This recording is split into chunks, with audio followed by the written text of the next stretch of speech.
Ocean Hills at its best is when we are in it together.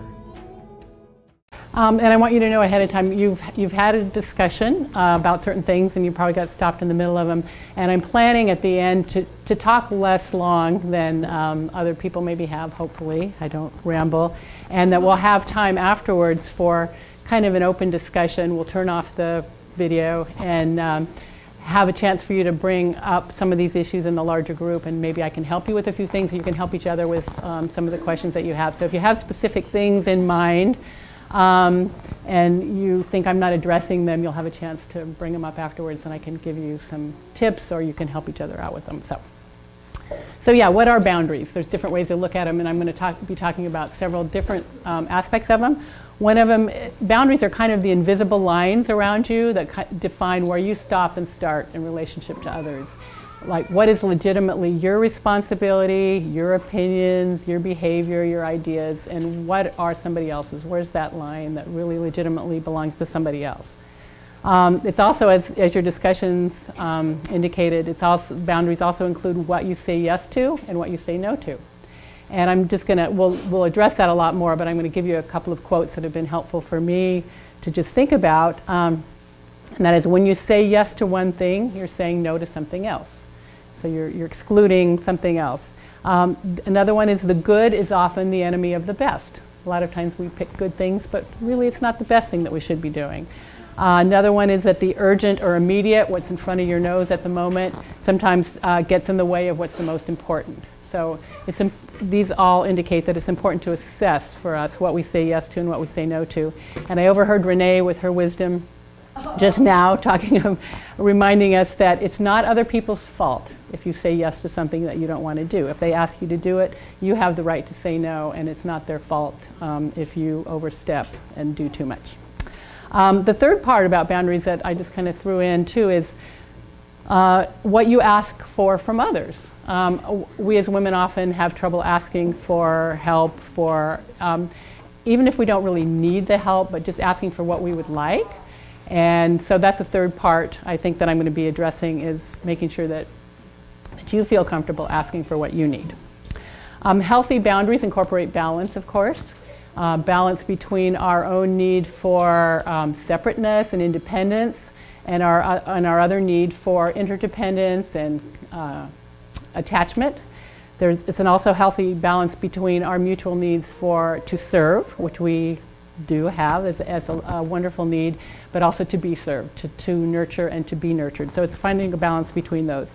Our boundaries ideally are semi-permeable, where they're not brick walls that can't cross either direction, but that the good can flow in and kind of stay there. We can kind of keep the bad out.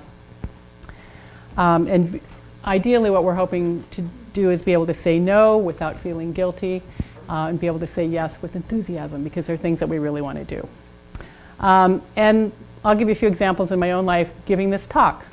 I hate public speaking. It would have been really easy for me, ideally, to say no. I was gone or had commitments almost the whole entire month prior to this. It was not really a good thing for me to, personally I didn't want to do it. There you go. But I waited. I thought, okay, but there's other things. These are wonderful women. If I can give one of you one tip that you can take home with you, it's going to be worth it to me. It's something I have to offer. 20 years ago, I came across this book, Boundaries, by Cloud and Townsend, which is great. Boundaries from a Christian perspective, but really practical, useful things.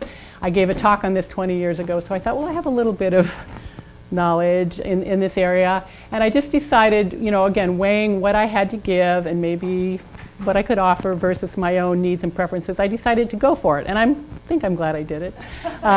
So it's not always what you feel like doing that's best, but it's just weighing what your needs are versus what the needs of the other people are, and what you'd be giving up versus. I also weighed how much time to give to this. That was another thing. It's like, it's going to be okay. It's not going to be my best effort ever, because that's just what I have to give today. So that was okay with me. Another kind of metaphor for boundaries, I was just in Chicago, got home at 1 a.m. on Tuesday, yesterday. Was there for 5 days for an event with my husband. And again, I had a limited amount of time, 5 days, pretty good. One of them was totally taken up with a 100th birthday party for an aunt, but it was very cool. But we had time, so we had, again, to strategically set what are we going to do? There's lots of things to do in Chicago. If we say yes to this one, we won't have time for this one.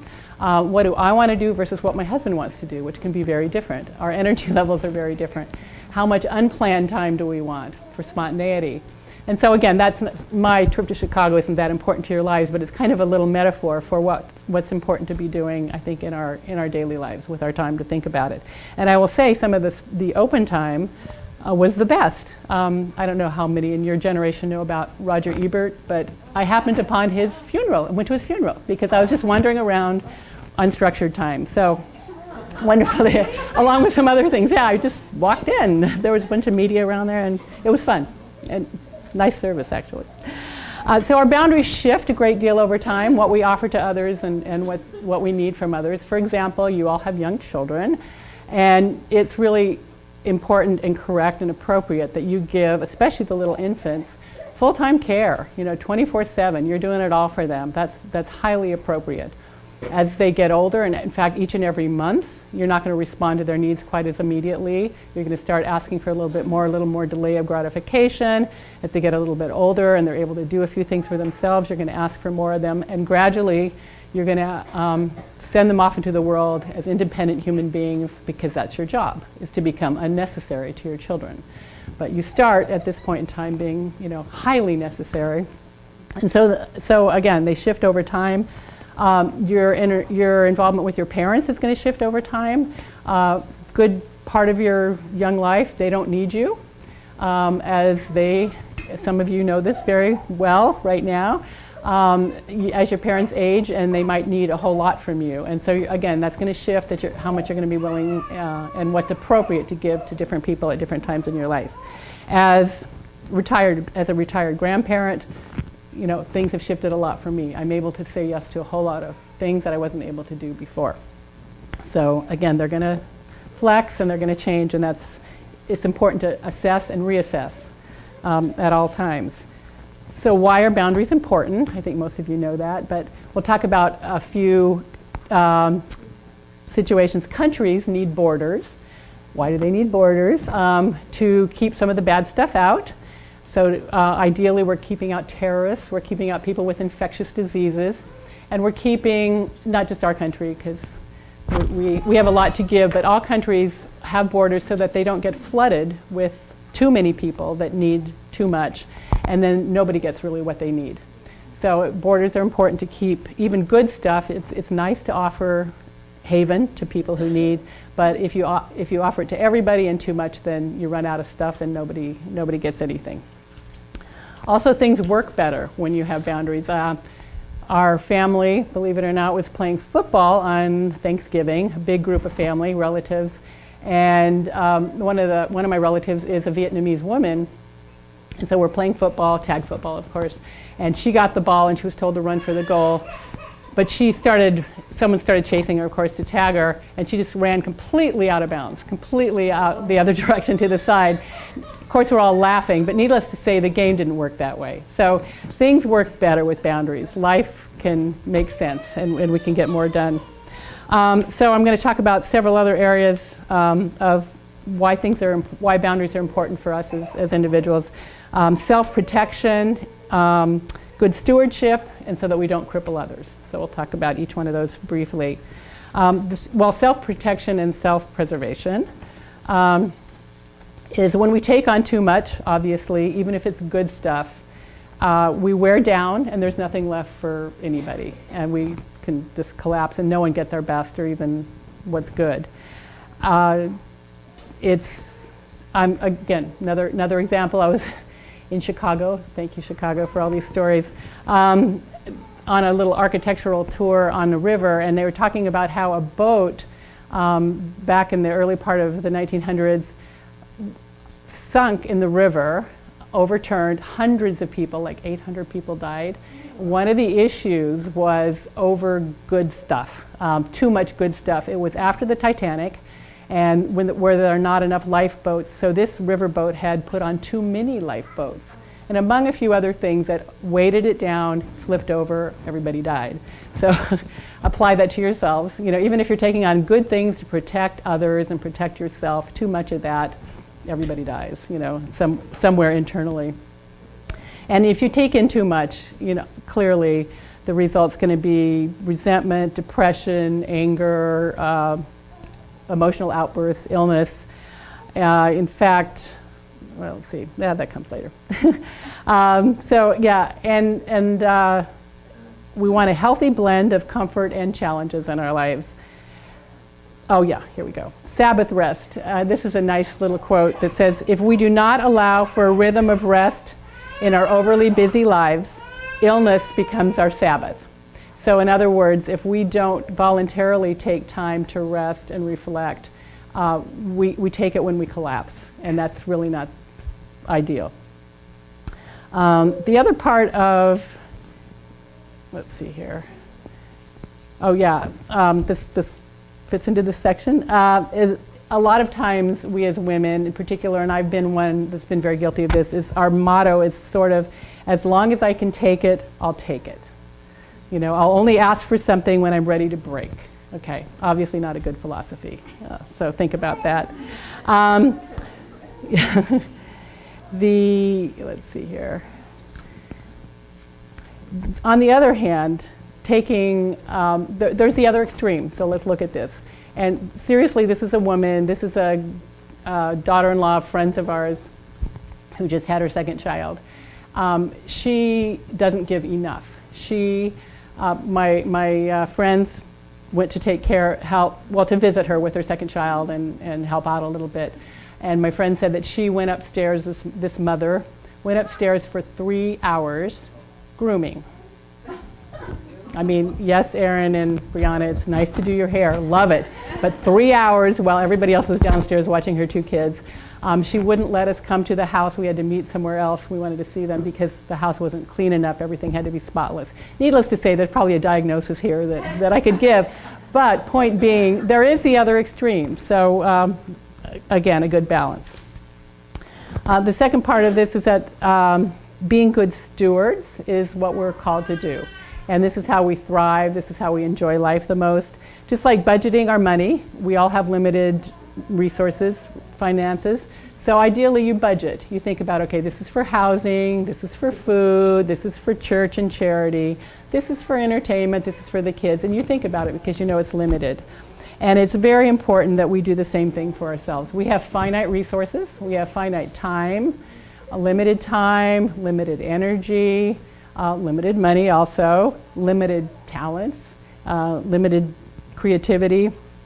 And it's very important that we stop and budget and figure out what's most important to us, and the other stuff can, you know, fall in if there's time enough. Once again, it's important that we don't go to the other extreme. There's a parable of the talents, which most of you know in the Bible, where a landlord left, if I'm doing this correctly, a landlord left some workers with his land, and he gave them each what they called talents, a certain amount of money, I believe. He gave some more and some less, and he said, you know, take good care of it, and I'm going to check back with you when I return. So he checked back. People who had been given a certain amount had doubled it. They'd invested it wisely. At the end of the line was the person who'd been given actually the least, and he buried it. He didn't do anything with his talents, and so he got kicked off the land, and everything was taken away from him. Point being, we are supposed to use what we've been given. Again, to be good stewards. We're supposed to use our gifts, use our time, use our energy, but to do it, invest it wisely. The third part about why boundaries are important is sometimes the most elusive and hardest to really note for ourselves, and that is to not cripple others by doing too much. And that's a tendency, especially with our children, sometimes with our spouses and friends as well, that we stunt their growth by doing too much for them and not allowing them to develop their own skills, their own sense of personal responsibility, and their own ability to care for others. So with your kids, there's 3 aspects briefly I'm going to talk about, is where you stop in relation to them, so not overdoing, where they stop, where you set limits for them, and then thirdly, where you teach them to set limits with others. So I'll just kind of briefly run over each one of those. One of them, the first one is to not overdo for your kids. And one quote that I heard from a friend was, if you're too busy being a good parent, there's no room for the child to become a good child. You're doing it all. And you're stepping into their space, you're depriving them when you do too much problem solving, too much rescuing, too much saving them from crying or troubles, too much control, fixing, that you're really depriving them, you're enabling them to be independent. That's not really love. It feels very loving because I'm being so kind and keeping my child from being unhappy, but it's really enabling them so often to just be self-centered, dependent, not very useful human beings. And we need to love our kids enough and others to be willing to watch them suffer, to be willing to let them pick themselves up literally when they fall, maybe sometimes. And because allowing pain does generate growth and maturity and great learning. Teaching them natural consequences, cause and effect, not robbing them of the opportunity to learn from what they've done. And even like, for example, with your kids are a little bit older, a forgotten lunch. If they forgot their lunch, it's not necessarily a good idea to run to the school with the lunch. Once in a while, they probably won't forget it the second time if you don't bring it to them and they don't have it. Yeah, we don't want to encourage dependence. You're not your kid's personal assistant. You want them to learn to be their own personal assistant. There's a biblical reference, pardon me? Yeah, 6 months. Yeah, they should be completely independent by that point in time, changing their own diapers, and yes. And there's a biblical reference to in Galatians 2, which is this book talks. Oops. Okay, this book defines very well the difference between burdens and load. Because Galatians 2, Paul writes, carry each other's burdens, and then he writes later, everyone has to carry his own load. So what's up with that? And they define the difference here in this book very well. It says, carry each other's burdens is translated correctly as excess burdens, something that someone's incapable of carrying themselves. So no, the 6-month-old can't change his own diapers, so do that for him. And that's, the reference is like a boulder, something that's too heavy and they really do need your help.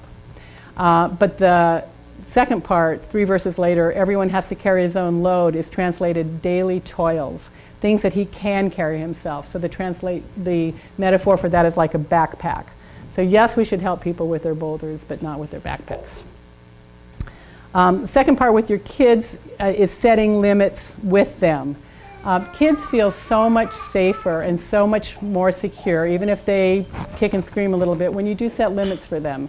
Somehow internally they know that they don't have the wisdom, they don't have the physical control to really be safe and correct in the world. So they feel safer and much more secure when you stop them from doing certain things. Now there's the obvious things like jumping on tables, running in the street, coloring on the walls. Most of us don't have too much trouble with that. But there's more subtle things, which I'll talk to in just a second. But part of this is teaching them separation, what's you versus them. And I'll give examples in my own family with grandkids. We have an 18-month-old grandson living with us and his parents. And it's really cool to watch him at this point be able to separate. My daughter-in-law was telling me last night, with a load of laundry, he can say, Daddy's shirt, Mommy's pants, Leo's socks. So he knows different people have different things. With his cousin Ruby, who's 2.5, they go back and forth with Ruby's turn, Leo's turn. So they're sharing things back and forth. So there's a real sense, and that's one really good way to start, helping them define the line between them and you. And one of the things that a lot of moms have trouble with, and grandparents too, but is not setting limits in terms of their invading your space and your time and your conversation.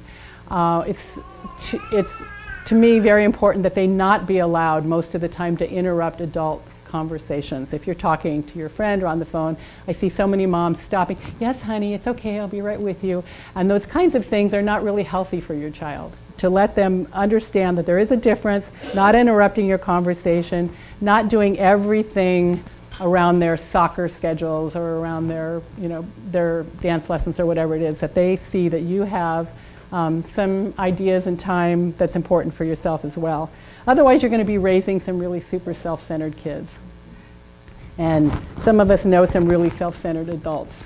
And it does start now. It starts in early childhood. Some adults who are very, what we call narcissistic, it's all about them, and they're not very pleasant people to be around. So the other then part with your kids is helping them set limits with other people so that they're not taken advantage of.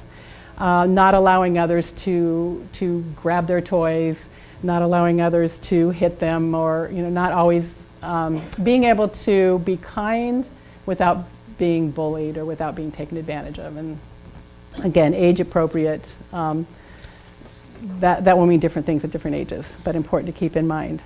I talked mostly about the kids. We'll also talk about a little bit about adults. It's equally important with your spouse, with your parents, with your friends, with your community, to not overdo and end up crippling, to not be afraid to ask for what you need. Again, not tolerating disrespect, not being afraid to ask for things that you want in your life from them, not submerging your own desires and needs and preferences. And we can talk about some of these things later if those are, when I open up the discussion. And one thing, we want to ask for what we need. If we want our husbands or our parents to act differently and do nice things for us, it's very important to ask.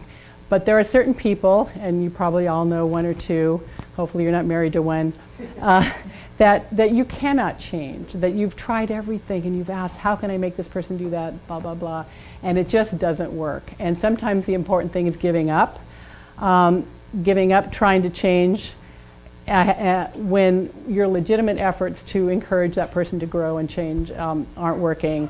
And there's another quote that I love. It says, "Do not be angry that you cannot make others as you wish them to be, since you can't make yourself as you wish to be." Very true. And we'll talk, one reference, this is your cue, I think, almost. Hurt versus harm, that's another definition that's done well, I think, in this Boundaries book. That there's certain things, and it's important to know the distinction. Hurting isn't always immediately the best indicator of whether you're doing the right thing or not. So examples being, if you give your kids lots of sugar, it's not necessarily going to hurt right at the moment. In fact, they're going to smile and they're going to love you, and that's really cool. But it might harm them in the long run, so you're thinking of long-term consequences. On the other hand, if you get your dental work done, it's going to hurt at the time, but in the long run it's good for you, so the harm is not there. So again, important to know the difference between the immediate hurt and the long-term harm, and to really take those into consideration and not be afraid to hurt if it's for a long-term good.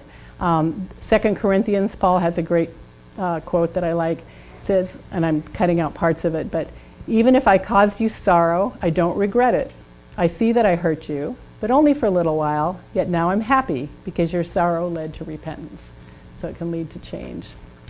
Okay, another part I'm going to talk about is how your boundaries and what you do, what you don't do is very individualized.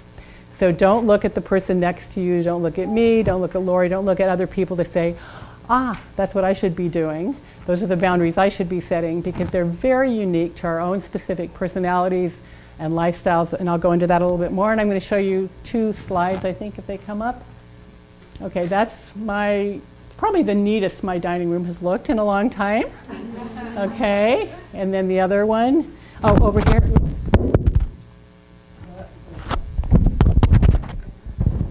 Sorry. That is a picture of my granddaughter Ruby in my kitchen with my food, as you can see, all over the floor. So do I have any boundaries? Might not look like it. I am very comfortable with limited boundaries around curiosity, around creativity with my grandkids. I don't care about messes. Doesn't bother me at all. That would drive some people crazy. However, I do have very firm boundaries for me around certain other things, which I'll tell you about. And those would be around whining and tantrums and those kinds of things. I'm not going to respond to them. I'm not going to be mean, but I'm going to walk away, or I'm not going to give them what they want when those things are happening. I'm also very firm for me around sweets and nutrition. They're not, she can play with the brown sugar down there, but she can't eat it. So I'm very, because that's really important to me. But again, that's different. I know someone in this room in particular whose grandmother was known as Grandma Sugar. And she was known and loved for having all kinds of sugar drinks and cereals and everything all around the house, and that was perfect for her.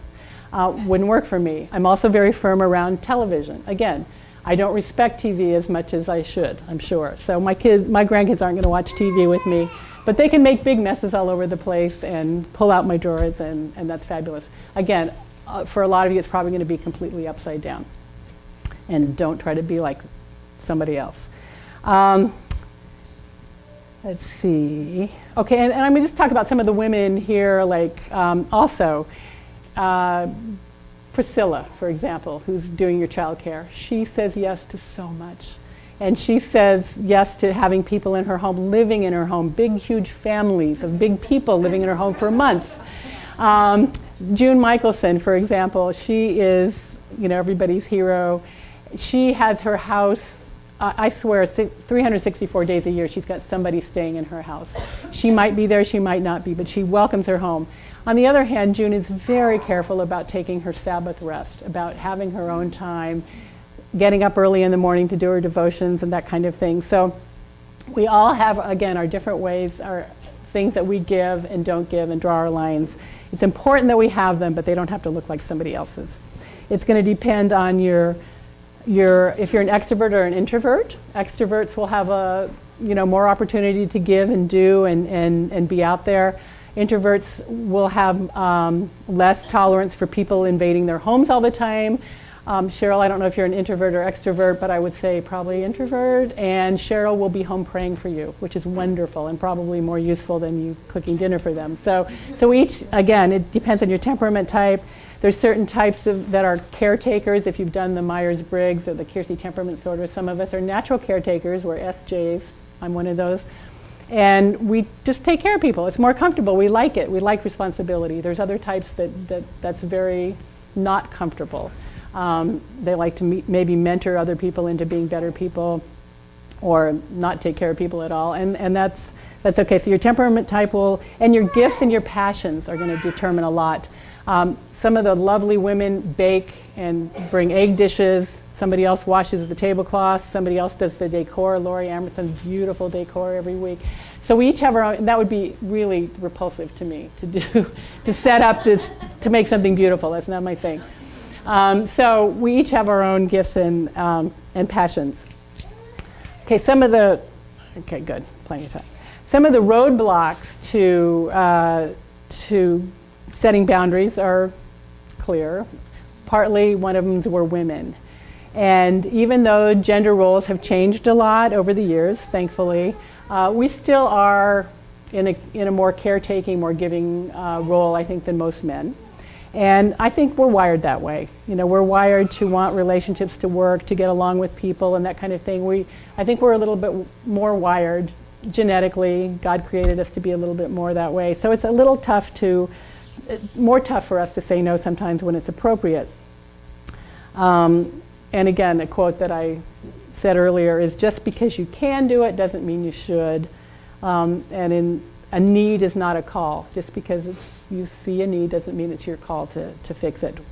And again, especially as Christians and as Christian women, we're told to lay down our lives for people and to serve, which is really important. But again, to keep that balance very much in check.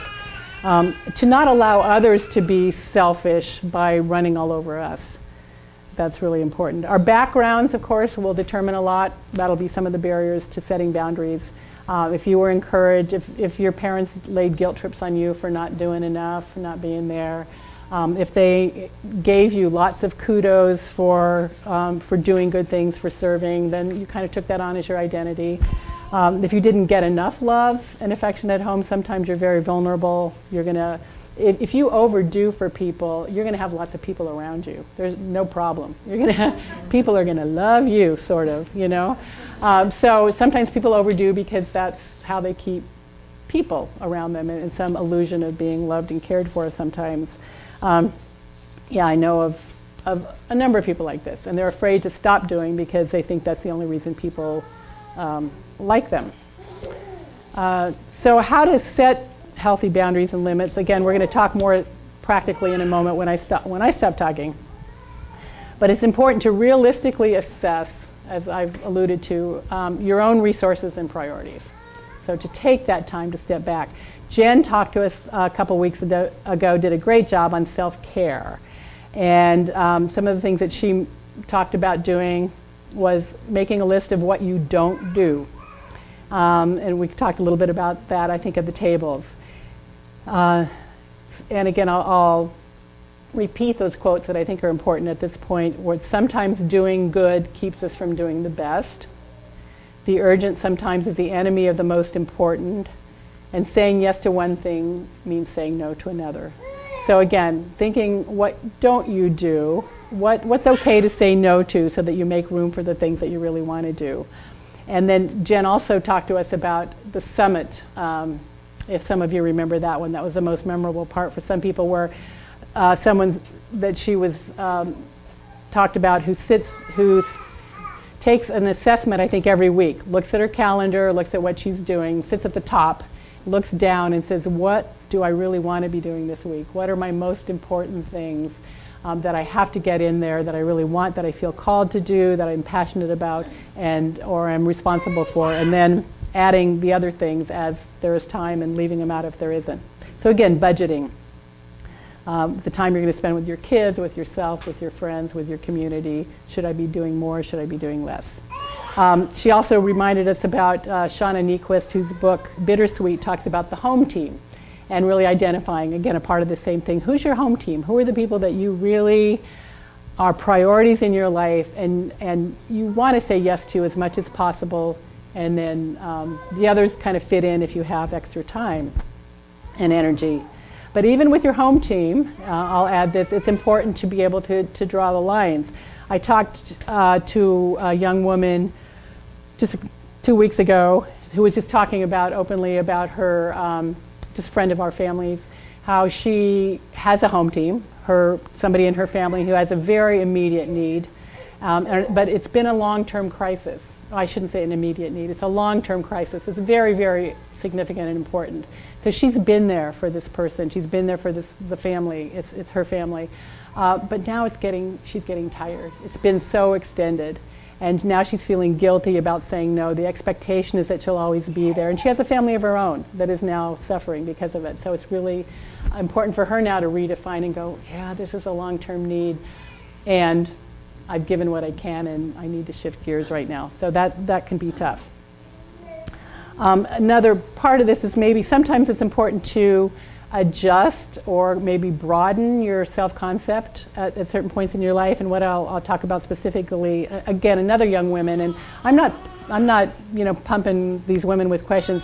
These are just people come in my life and start talking, and as I'm thinking about boundaries, I go, wow, this is all really happening for people, real, live, functioning, healthy people. That we talked about, she has a young child, she's working as well, and how she used to be known for just being excellent at everything she did. And she was like the top of the charts at her job, and that was her identity. I'm so good at this. Yeah, I mean, she wasn't saying that, but that's really, and what she's had to do with a young child and working and married is kind of change how she defines herself. And we talked about being able to define herself now as a good juggler, that she can juggle lots of different things. She can do her job well. Maybe she's not going to get, the top rating. She can be a really good mom. Maybe she's not going to be the mom of the year, but she's able to juggle and keep a lot of balls in the air. And that's a new thing to be really comfortable with. And it's okay. There's a book, some of you may have read, Outliers, and there's a good part in that, I think, about being good enough. And that was part of my decision about this talk. It's not going to be excellent. It's not going to be the best talk you've ever heard, but it'll be good enough. for each of you to get maybe a little bit of something out of here. And that's some of the things that I remember when I had kids and was working and all that kind of stuff too, that I realized I could be good enough at certain things. I didn't have to be terrific. That is perfectly okay and appropriate when you're trying to do a lot of different things in your life. Boundaries, teaching your kids responsibility. I'm kind of shifting gears here a little bit. Just thinking, you kind of ask, when do they start doing things? Again, I love it. Our grandkids, 17 and 18 months, between the two of them, they're perfectly able, and I love watching their parents ask them to take your plate to the sink. They'll take it over and drop the plastic plate in the sink. Take this to the recycling. Put your dirty clothes in the hamper. Take this to the trash. Here's a rag, wipe up what you just spilled on the floor. And they're really capable of doing that, and they love it. They're so proud, and then we get to cheer them on. And it's really, really, so very early age, you can start asking them to do certain things. You can start, asking them to share, obviously. That's super important at a very early age. And I like the idea of turns. Your turn, Ruby's turn, Leo's turn, Max's turn, somebody's turn, back and forth. That's some concept that they can get very easily. And then keeping your boundaries for your kids, keeping them not overly involved. That's, you keep hearing that, and then we keep doing it, but to not have so much in their lives. They don't have to have all of the lessons and all of the involvements and all of the cutest clothes and that kind of thing. If you're going to set boundaries, if you haven't done so much of it before, maybe you're starting a new boundary with somebody in your life, it's important to have support. It's really important for somebody else to support you, because you might not get a good response when you start drawing a line with certain people that you've been doing maybe too much for. And so it's really important to have people that you can talk it over with, someone that says, you're doing the right thing, it's okay. And to not judge whether you did the right thing by that other person's response, or even by your own feelings, because sometimes our feelings aren't an accurate determinant of whether we're doing the right thing or not. And certainly the other person's response might not be. That person might complain, that person might call you selfish, when actually they're the ones that are. And so again, considering that you're doing the right thing, having support for that. And I'm going to just give a few examples of words that you can use in certain situations. And then I'm going to have the video off, and we're going to have people maybe present some real life situations that you would like to share, or hypothetical situations that you'd like to ask about how to respond to. So for example, if someone asks you to do something and you really, don't feel like you have the time to do it, something like, thanks for having confidence in me to ask. Like I could have said about this talk, my plate is really full right now, and the best advice to myself, I think the smartest thing for me to do is not add anymore. So instead of just saying now, to be able to say that with respect to yourself and to the other person. If you have somebody, and if this doesn't happen to you, good, but it does happen to some people where someone in their life will call them, maybe it's a mother, maybe it's a brother or something, that will call drunk, get the drunk call. This is just one example of many things where people are on the phone for hours and and to be able to say something like, Mom, or sister, I love you and I want to support you, but it's not helping either one of us when I talk to you when you've been drinking. So if it seems like you've been drinking when you call, I'm going to hang up, and if you want to call me the next morning, that's fine. I'll talk to you then. Or if somebody keeps talking to you about the same thing, which often happens over and over, I know you're really suffering over that, and I don't think talking about it with me anymore is helpful for either one of us. So for both our sakes, I've decided I'm not going to talk to you about that anymore. So we'll just, cringe. But I've done that. It's very effective. You can say it, use different words, and then you can switch. Let's talk about something else, and you can give another topic to talk about, because otherwise you're just going like this and this and this, and it really isn't doing anybody any good at all. The last thing I think I will say is, may you be able to say, like David in Psalm 16, he wrote, "The boundary lines have fallen for me in pleasant places." So that's what we would like.